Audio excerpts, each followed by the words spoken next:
सोच ये थी दुनिया के अंदर कि हिंदुस्तान की फौज जो है वो पाकिस्तान की फौज से बहुत बेहतर है, कन्वेंशनल कैपेबिलिटी में वी आर सुपीरियर। ऑपरेशन सिंदूर ने वो तोड़ दिया। है कौन सा मुझे चीनी पत्रकार आप बता भी दीजिए। मुझे बोल रही थी कि मैं एंटी नेशनल करार कर दिया जाऊंगा अगर मैं ऐसे बात करूंगा, आप मुझे बता रही है आजादी है। क्या भारत विश्व गुरु बन गया है? ये देखिए, विश्व गुरु तो भारत ने कह दिया हम बन गए हैं तो बन गए हैं, अब वो दुनिया माने न माने वो एक दूसरी कहानी है। हमारी गलती ये है कि हमने पाकिस्तान को कमज़ोर समझा। पाकिस्तान ऑपरेशन सिंदूर के बाद एक नई ताकत के तौर पर उभर कर सामने आया है। जब भारतीय तज्जिया निगार परवीन साहनी से ये पूछा गया कि ऑपरेशन सिंदूर में फतह किसकी हुई है, पाकिस्तान की या भारत की, तो परवीन साहनी का कहना था कि पाकिस्तान ही जीता है। पूरी दुनिया इसे मान रही है कि पाकिस्तान ही इस जंग का विजेता है। हम पाकिस्तान को कमज़ोर समझते रहे, लेकिन पाकिस्तान अपनी खुफिया तैयारियां करता रहा। पाकिस्तान एक मजबूत मुल्क है, ये कहना है भारतीय तज्जिया निगार परवीन साहनी का। अब जंग हुई तो भारत को किन मुश्किलात का सामना करना पड़ सकता है, सुनिए भारतीय तज्जिया निगार परवीन साहनी से। चलिए देखते हैं वीडियो में। यहाँ एयर का रोल बहुत बड़ा होगा, और जो एयरफोर्स होती है उसका जो मेन काम होता है वो होता है एयर सुपीरियोरिटी। उसको हम बोलते हैं कि एयर टू एयर एंगेजमेंट।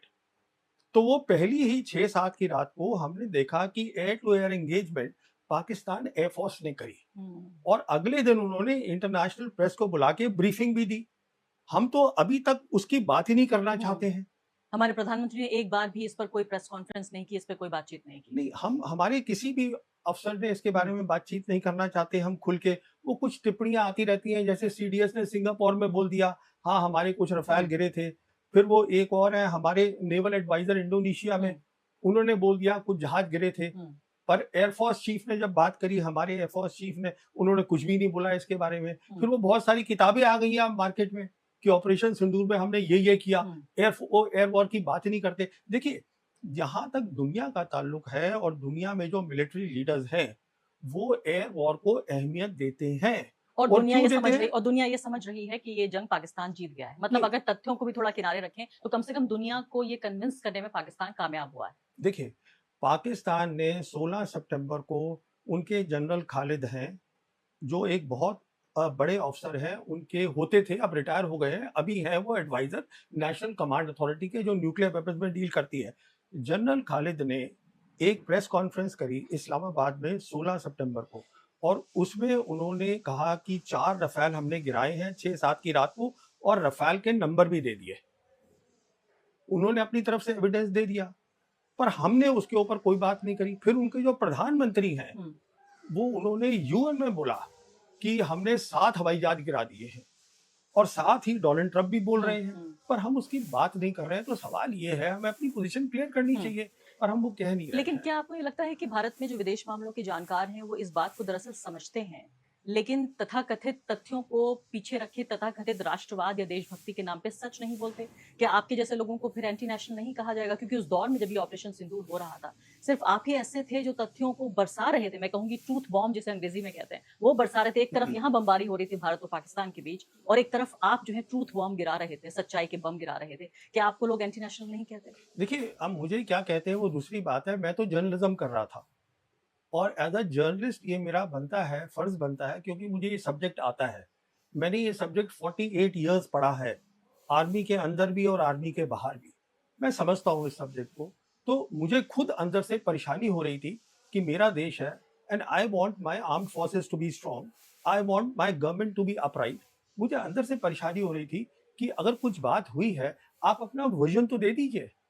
और ये बहुत बड़ी बात हो गई थी, जैसे मैं आपको बता रहा था। देखिए, हमारे यहाँ भी बोला गया है, ये मैं आपको एक छोटा सा फर्क आपके व्यूअर्स को बताना चाहूंगा। हमने भी उनकी तबाही करी है, जैसे हम बता रहे हैं 9-10 मई की रात को, उसकी हमने विजुअल्स भी दिखाए हैं।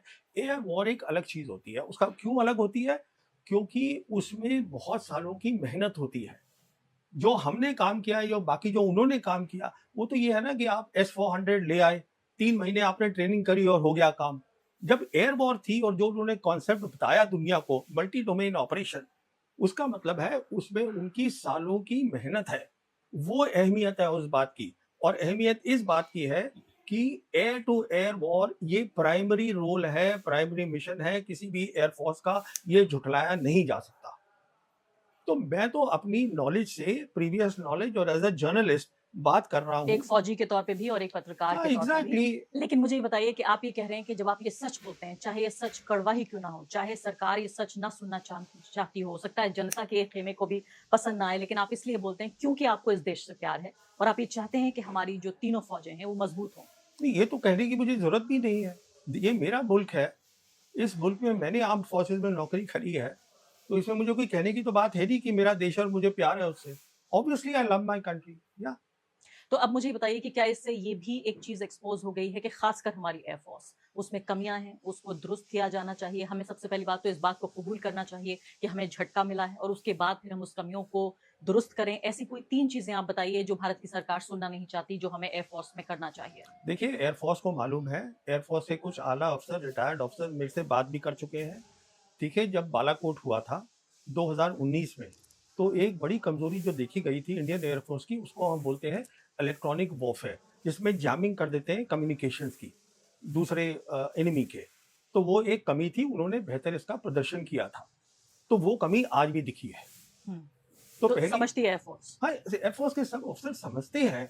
ये ऐसी बात नहीं है। हमारी एयरफोर्स जो है वो एक बहुत प्रोफेशनल एयरफोर्स है और मुझे कोई शक नहीं है एयर चीफ ने भी शायद राय दी हो प्रधानमंत्री को या जो भी बड़े पॉलिटिकल लीडर हैं कि शायद हमें इस्तेमाल भी नहीं करना चाहिए, क्योंकि उसमें कंस्ट्रेंट्स डाल दिए थे।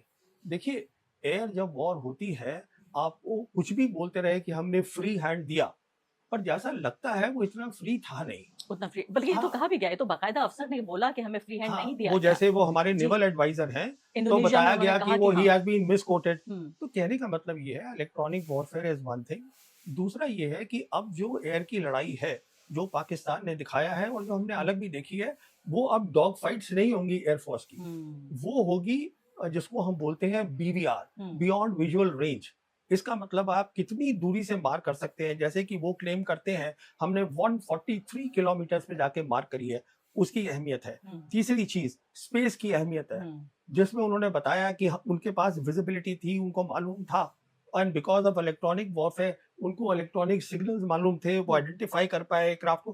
कहने का मतलब ये एयरफोर्स सब बातें समझती है। We are a professional air force, इसमें कोई शक नहीं है, बट उसको शायद लिमिटेशन में काम करना तो पड़ा है। पहलगाम हमला पाकिस्तान के जरिए करके हमें कमजोर करने की कोशिश की, हमारे नागरिकों की जान ली, उसके बाद हमने ऑपरेशन सिंदूर किया और उसका भी तथाकथित तौर पे फायदा पाकिस्तान को ही हुआ कि इतनी बड़ी डील अब उसे सऊदी अरब से मिल गई है।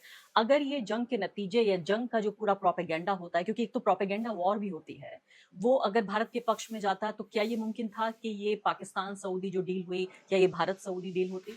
देखिए, मैं इससे पहले आपको एक बात बताना चाहता हूँ। जब ये बातचीत हो रही थी और पहलगाम हो गया था कि इंडिया करेगा कुछ कि नहीं करेगा, मैंने एक वीडियो किया था, सोलो वीडियो था मेरा, जिसमें मैंने कारण दिए थे कि इंडिया एयर वॉर नहीं करेगा। जो अब ट्रोल मेरे पीछे पड़े रहते हैं, मैंने उसको समझाया था ये क्यों नहीं करेगा, पर हमने की। कहने हमने क्यों की, क्योंकि वो अभी रिसेंटली जो हमारे आर्मी के चीफ हैं, उन्होंने एक जगह बयान दिया है कि जो ऑपरेशन का नाम भी था वो प्राइम मिनिस्टर ने दिया था। तो जैसे कि हमने देखा बालाकोट में भी प्राइम मिनिस्टर ने खुद बोला है कि वो क्लाउड्स थे तो हमें फायदा हो गया।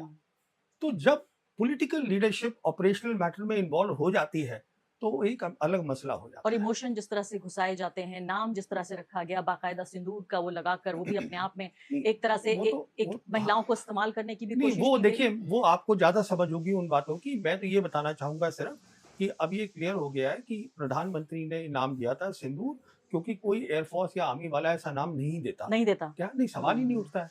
तो कहने का मतलब ये है बहुत सीधा सा, 100% फायदा हुआ है पाकिस्तान को। पाकिस्तान जो है, और मैंने ये कहा भी था कि ये फायदा होगा, इसमें भी मैंने वीडियो किया है, और वो वैसे ही बिल्कुल हुआ है। आप समझ रही हैं आप बात को कि ये कोई, देखिए, जिसको भी थोड़ी सी भी समझ है इन बातों की, उसको क्लियर था कि ये ऐसे ही होने वाला है। अब ये थोड़ा सा डिरेल हुआ, मैं पाकिस्तान पे बाद में आना चाहती थी, लेकिन चूंकि ये बात हो गई, अच्छा रहा। अब मैं वापस आना चाहती हूँ कि आखिर डोनाल्ड ट्रंप का हमारे प्रधानमंत्री के साथ मसला क्या है? क्या उनको कोई आपसी मनमुटाव है, कोई आपसी समस्या है? एक थियरी ये भी दी जाती है कि जब ये इलेक्शन कैंपेन चल रहा था यूएस में, प्रेसिडेंशियल इलेक्शन कैंपेन, तब नरेंद्र मोदी जी वहां थे, डोनाल्ड ट्रंप उनसे मिलना चाहते थे और चाहते थे कि वो भारतीय मूल के लोगों से पिछली बार की तरह अपील करें कि जी। अब की बार ट्रंप सरकार फिर से। लेकिन उस वक्त जब भारत के प्रधानमंत्री ने ऐसा किया, नरेंद्र मोदी ने, ट्रंप हार गए थे। तो मोदी जी को ये मैसेज दिया गया कि भाई हार रहे हैं फिर से ट्रंप, तो उन्होंने उनसे मुलाकात नहीं की और तब से उनके दिल में एक फांस चुभ गई है और नरेंद्र मोदी के साथ ये उनकी पर्सनल दुश्मनी है। देखिए, वो उसके बारे में मैं कुछ टिप्पणी कर नहीं सकता, पर मैं आपको एक बहुत इंपॉर्टेंट बात बताना चाहता हूँ, आपके व्यूअर्स को। वो बात ये है, जहाँ तक डोनाल्ड ट्रंप का सवाल है, उन्होंने बहुत क्लियर कर दिया था कि मेरी पहली फॉरेन पॉलिसी प्रायोरिटी इस टर्म में is to be a peace time president, जिसका श्रेय पाकिस्तान तो दे रहा है कि आपने सीज फायर करवाया, हिंदुस्तान ने नहीं दिया। जबकि ये क्लियर है कि डोवल साहब ने बात करी है। पहली बात तो ये हो गई। दूसरी, आप मुझे ये बताइए, 1.4 बिलियन लोगों का मुल्क है, बहुत अच्छी जगह लोकेशन में है, उस समय दुनिया में जब चेंजेस हो रहे हैं बहुत बड़े बड़े। हमने क्या किया? हमने ये किया, 20 जनवरी को इसी साल इनॉग्रेशन हुई डोनाल्ड ट्रंप की, बिना समझे हुए कि उनकी फॉरेन पॉलिसी क्या होगी सेकेंड टर्म में। 13 सितंबर को हमारे प्राइम मिनिस्टर व्हाइट हाउस में थे और हमने वो जॉइंट स्टेटमेंट साइन कर दी, जिसपे हमने ये कह दिया अमेरिका को कि हम आपको, आपका जो अभी हमारे साथ बायलैटरल ट्रेड है विच स्टैंड्स एट 139 बिलियन डॉलर्स, हम 5 साल में इसको 500 बिलियन डॉलर्स कर देंगे और हम आपसे ग्रीन टेक्नोलॉजी लेंगे, बिग टेक्नोलॉजी लेंगे, एनर्जी लेंगे, डिफेंस लेंगे। जब आपने सब कुछ दे ही दिया पहले, बिना फॉरेन पॉलिसी समझे हुए, तो उस जहां तक डोनाल्ड ट्रंप का सवाल है, वो तो आप उनकी जेब में बैठी गए जाके। तो फिर भी क्यों इतना ज्यादा उन्हें समस्या है भारत के प्रधानमंत्री मैं से? वही आपसे वो कह रहा बार हूं ना। बार चुभो चुभो के ये बात कहते हैं, यानी करीब करीब 2.5 दर्जन बार, ये अंदाजा है कि करीब 30 से ज्यादा बार वो ये कह चुके हैं कि ये जो समझौता है मैंने कराया, सीज फायर मैंने कराया। इसके बाद बाकायदा आप देखिए उनके बयान, किस तरह से भारत को एक फेल्ड कंट्री कह रहे हैं वो। तीसरी बात यह है कि न सिर्फ कि भारत के बारे में कमेंट कर रहे हैं, टैरिफ्स लगा रहे हैं भारत के ऊपर। सबसे ज्यादा पूरी दुनिया में जिन देशों में टैरिफ लगाया गया है उनमें भारत शामिल है और जिनमें कम लगाया गया है उनमें पाकिस्तान शामिल है। तो दोनों तरफ, यानी जहां भारत को ज्यादा चुभता है वो बातें कर रहे हैं, पाकिस्तान की लगातार तारीफ करते हैं, उनके उस सेनाध्यक्ष को बुला के अपने यहाँ लंच कराते हैं जो हमारे यहाँ पहलगाम के लिए जिम्मेदार है, ये जो हम समझते हैं दरअसल कि पहलगाम के लिए जिम्मेदार है। तो हर तरह से मैं कहूंगी जिसे rubbing in the wrong place जिसको बोलते हैं, हमेशा वो करने की कोशिश कर रहे हैं। तो ये पर्सनल दुश्मनी वाली बात, आप ये क्लैश देख रहे हैं दो नेताओं का। See, there are two things here. First of all, he is not a regular politician, Donald Trump, and he has an ego. And he's made it very clear that this is my priority, and you're denying him that priority. He's not happy about that. Then, as far as you are concerned, he actually has nothing to gain from you because whatever there was, you already told him that please take it. तो फिर अब क्या Yes. मसला है? तो अभी मसला बहुत साफ है कि प्रोफाइल पाकिस्तान की बढ़ गई है। Pakistan has become useful for the simple reason, जो मिडिल ईस्ट है, मिडिल ईस्ट में एक बहुत बड़ा मसला खड़ा हो गया है। वहाँ की जो लड़ाई है वो कोई खत्म होने वाली नहीं है, उसमें पाकिस्तान का रोल रहेगा, पाकिस्तान एडवाइस करेगा डोनाल्ड ट्रंप को। ये बात बहुत पेचीदी, it's a complicated thing, it's not only about minerals that the Pakistanis are giving. ये मिनरल की बात भी है कि, तो आप ये कह रहे हैं इससे ज्यादा पेचीदा है ये। The key issue is that Pakistan as a Muslim nation, जिसके पास न्यूक्लियर वेपन्स हैं, जिसने ये साबित किया है। देखिए, मैं आपको व्यूअर्स को एक बात बताना चाहता हूँ, very interesting, and it is a very important thing which not many people are saying. वो ये है, after the 1971 war that Mrs Gandhi fought and we created Bangladesh, सोच ये थी दुनिया के अंदर कि हिंदुस्तान की फौज जो है वो पाकिस्तान की फौज से बहुत बेहतर है, कन्वेंशनल कैपेबिलिटी में वी आर सुपीरियर। ऑपरेशन सिंदूर ने वो तोड़ दिया है। जो एक सोच थी वो सोच टूट गई है इसमें, क्योंकि अगर वो जीते भी नहीं है तो ये दुनिया को पता चल गया है कि उन्होंने बराबरी से काम किया है, इसलिए उनकी प्रोफाइल बढ़ गई है। ये बहुत सीधी सी बात है। उसी समय देखिए मिडिल ईस्ट में प्रॉब्लम हुई और अब उसको डोनाल्ड ट्रंप को फिर से पाकिस्तान की जरूरत पड़ गई है। ईरान के साथ पंगा है। अब आप देखिए ना नक्शे में कहाँ बैठा है पाकिस्तान। पाकिस्तान ईरान के साथ जुड़ के बैठा है, पाकिस्तान अफगानिस्तान के साथ जुड़ के बैठा है, उसके आगे सेंट्रल एशियन रिपब्लिक्स है। और सुनिए आगे की बात, जो डोनाल्ड ट्रंप के अभी जो उन्होंने अपॉइंट करा है American ambassador to India Sergio Gor, ये पहली बार हुआ है, पहली बार कि American ambassador to India has been given a additional task. Additional role क्या है? To be a special envoy for South Asia and Central Asian republics. अब इसमें पाकिस्तान और फील्ड मार्शल मुनीर का बहुत बड़ा काम है। कहने का मतलब ये है, अगर सिंदूर हम नहीं करते तो बहुत चीजें ठीक रहती, लेकिन सिंदूर तो हमें करना था, हम कैसे हाँ, हमला हाँ। बर्दाश्त कर लेते? जी, हम हमला कैसे बर्दाश्त कर लेते? देखिए उसका भी एक अलग तरीका है, पर वो एक लंबी कहानी है। वो उसका किसी और रोज बात वो करेंगे। किसी और रोज़ ठीक है। बात अब करेंगे, मैं ये आगे थोड़ा ज़रूरी बढ़ना नहीं चाहती था। हूँ। जी। जी, आप कह रहे हैं कि कोई और तरीका जंग का हो सकता था, नहीं, उसका जंग की ज़रूरत ही नहीं ज़रूरत थी। ही नहीं थी। अब देखिए उसको मैं एक हुँ, छोटा-सा समझा देता हूँ। देखिए, जैसे हम जानते हैं कि चीन जो है, वो ईस्ट लद्दाख में हमारी टेरिटरी में बैठा है हुँ, और वो मई 2020 से बैठा है। हुँ, हम उसको फिज़िकली उठा तो नहीं पाए ना, हुँ, क्यों नहीं उठा पाए? हुँ, क्योंकि उसके पास वॉर फाइटिंग कैपेबिलिटी है। हुँ, हुँ, हुँ, अगर हिंदुस्तान की फ़ौज ने वॉर के फाइटिंग कैपेबिलिटी बनाई होती, हुँ, 1990 में कश्मीर में प्रॉब्लम शुरू हुई, हुँ, 35 साल में हमने वो नहीं बनाई, इसीलिए वो प्रॉक्सी वॉर भी करते रहे, क्योंकि वो हुँ, डरते ही नहीं है। और अब सिंदूर ने ये साबित कर दिया है दुनिया को हुँ। कि वो कम नहीं है। सीधी-सी बात। अब मैं अगली बात पे आ जाती हूँ, वह है चीन। जैसे मैंने कहा कि एक ऐसा शब्द जिसको बोलने के लिए तैयार नहीं है भारत में लोग। तमाम तरह के कब्ज़े कर रखे हैं, चाहे अरुणाचल का हम ज़िक्र कर लें, चाहे हम किसी भी तरह से इसको देख लें, भारतीय फ़ौजियों की हत्या करने से लेकर, हर तरह से चीन का फ़िलहाल मुझे आप ये बताइए कि उसकी ताकत को कोई ऐसा पैमाना है, जो माप सके?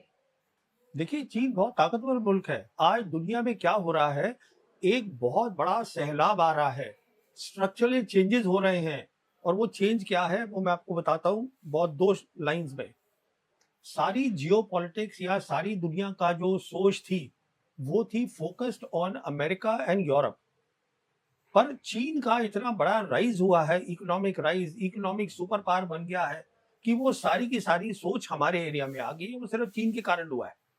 तो चीन आज दुनिया में 3 बड़ी ताकतें हैं, वो है अमेरिका, चीन और रशिया। चीन उनमें से एक है। तो चीन जो है वो उसका जो वो अपनी बराबरी है उसकी अमेरिका के साथ। लेकिन नंबर 1 है चीन इसमें इन तीनों में या नंबर 3 पर है? देखिए, जब आप इकोनॉमिक पावर की बात हुँ, करते हैं तो वो नंबर 1 है। और मिलिट्री? और जहाँ तक मिलिट्री पावर की बात करते हैं, क्योंकि अमेरिका की मिलिट्री बेसेस जो है हुँ, दुनिया हुँ, में, हुँ, आज भी जो है 800 मिलिट्री बेसेस हुँ, हैं अक्रॉस द ग्लोब। हुँ। अगर आप मेरी पर्सनल राय मांगते हैं, तो मैं आपको अभी बता देता हूँ कि अगले 5 साल के अंदर दुनिया को पता चल जाएगा कि China is the number 1 country in the world. Military के हिसाब से भी? देखिए, तो मिलिट्री नहीं होता, सबसे बड़ी सबसे बड़ी हुँ, चीज़ होती है टेक्नोलॉजी। हुँ, क्योंकि टेक्नोलॉजी इम्पैक्ट करती है मिलिट्री को, हुँ। टेक्नोलॉजी इम्पैक्ट करती है इकोनॉमिक्स को। और इसी टेक्नोलॉजी